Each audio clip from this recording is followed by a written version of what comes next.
You've probably felt it. That strange shift in energy when you walk into a room wearing something sharp versus when you show up in your comfy joggers. It's not just in your head. People really do treat you differently based on what you wear. And today we're going to break down exactly why that happens and how you can use this knowledge to feel more powerful, more seen, and more you. Welcome to Closet Psychology, where your wardrobe is your mirror and sometimes your armor. We like to think we're judged for who we are, but in the real world, we're often judged for what we project. Clothing is the fastest, most visible projection of identity. Before you even say a word, your outfit has already done the talking. And what it says can affect everything, from how shopkeepers speak to you, to whether you're perceived as capable at work, to how much attention or respect you receive in a crowd. Psychologists call this enclothed cognition. It's the idea that not only do your clothes affect how others see you, they also influence how you behave, which then shapes how others treat you.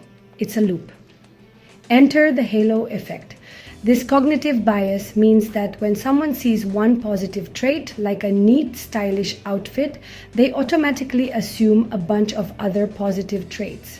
You're seen as more organized, attractive, capable, confident, even trustworthy. And the opposite is true too. Show up looking messy, lazy, or too casual, and suddenly you're underestimated, even if you're a genius. Ever noticed how you're treated in stores when you're in loungewear versus when you're dressed in heels and a blazer? Same person, same income, same voice, completely different experience. That's not vanity, that's perception politics. In every environment, there's an unwritten dress code. It exists in offices, cafes, friend circles, even airports. Dress slightly below the unspoken norm, and you might get overlooked. Dress slightly above it, and suddenly people pay more attention, speak more respectfully, or offer help without being asked. But here's the nuance. This isn't about dressing expensively, it's about alignment, wearing what feels intentional, clean shoes, clothes that fit well, a detail that says, I care. What people really respond to is the signal that you are present in your body, aware of the space you're in, and engaged with life. That's what style, done consciously, communicates. Now, we can't talk about this topic without acknowledging that how people treat us based on clothes also ties into deep social conditioning.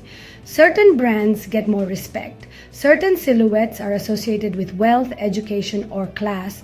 Sometimes fashion becomes class performance. And people internalize that. They dress to be treated better, to pass, to survive. There's nothing shallow about that. It's strategic. But here's the paradox. Clothes also influence how you feel and how that feeling shapes your energy. When you dress in a way that feels good, your posture shifts. You speak with more clarity, you enter spaces more assertively, and people respond to that. It's less about whether your top is on trend and more about whether it communicates that you respect yourself. Because once you do, others subconsciously pick up on it. The goal isn't to impress, it's to express. So yes, clothes affect how others treat you, but that doesn't mean you need to perform for the world every day. It just means you now hold the awareness. You can choose when to blend in, when to stand out, when to command space without saying a word. Because your style is your voice, even when you're silent. Thanks for watching Closet Psychology.